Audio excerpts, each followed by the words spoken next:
The Galactic Council's courtroom fell silent as Dr. Zixthar held up the crystalline data display. His 6 eyes blinked in sequence, a gesture his species used to convey absolute certainty. "The genetic analysis is complete," he announced, his translator converting his chittering language into standard galactic. "The specimen is 100% Homo sapiens. Pure baseline human. No augmentations, no genetic modifications, no cybernetic enhancements."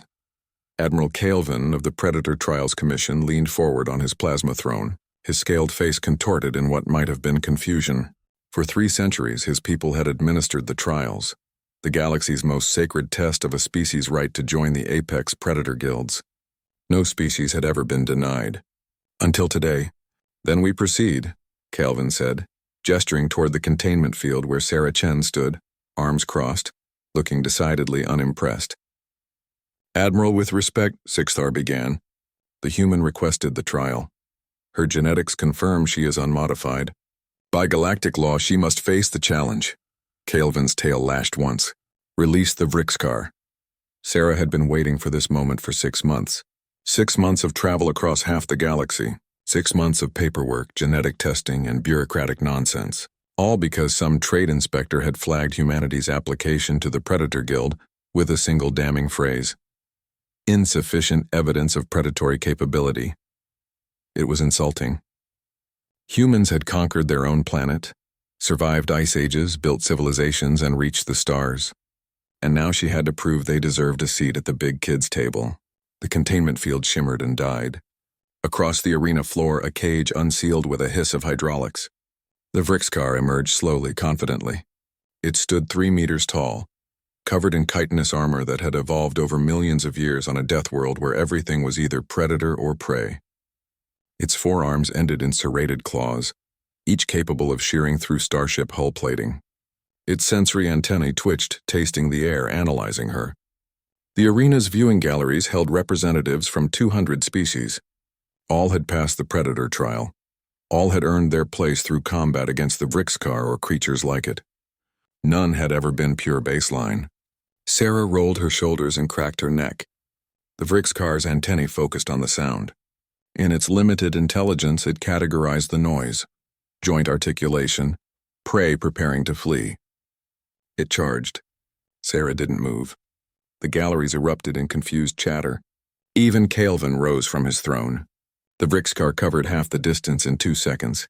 Its claws extended, mandibles spread wide. Sarah took 1 step forward and dropped her weight.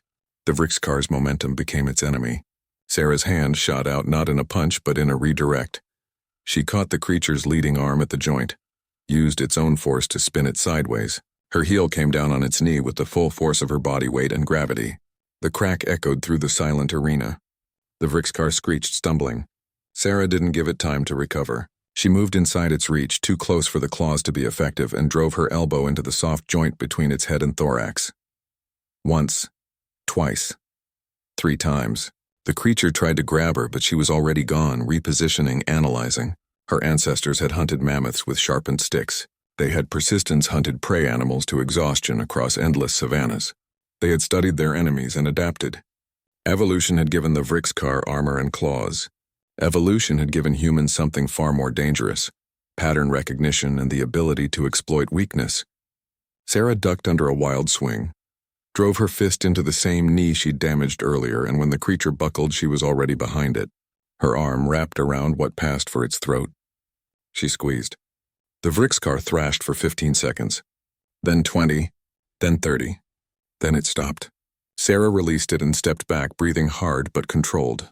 The creature would live. She hadn't crushed its throat, merely compressed the neural cluster until it lost consciousness. The silence in the arena was absolute.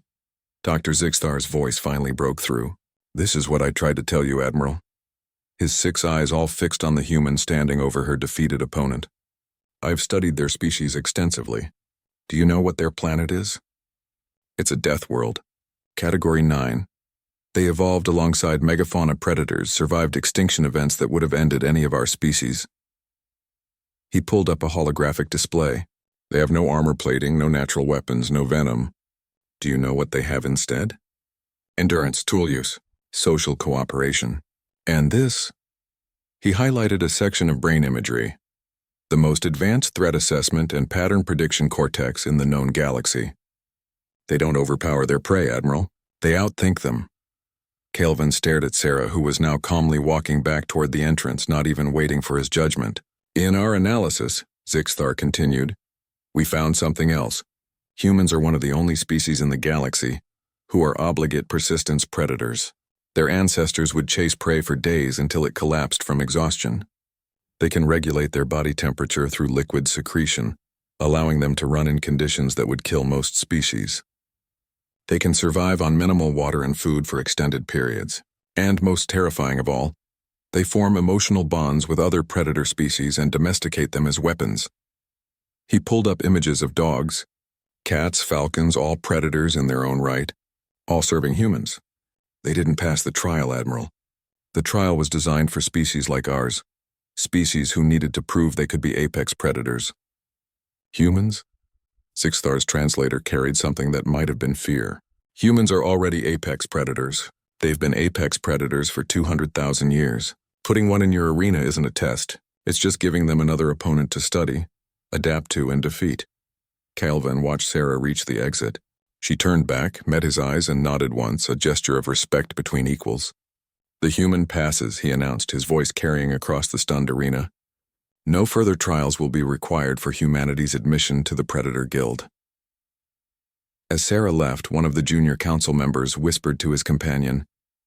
She didn't even seem concerned. Like it was just routine. Zixthar overheard and chittered softly. For her species? It was. The trial had ended before it began because everyone else had finally understood what Sarah had known from the start. You don't test an apex predator to see if it belongs. You simply recognize what it already is.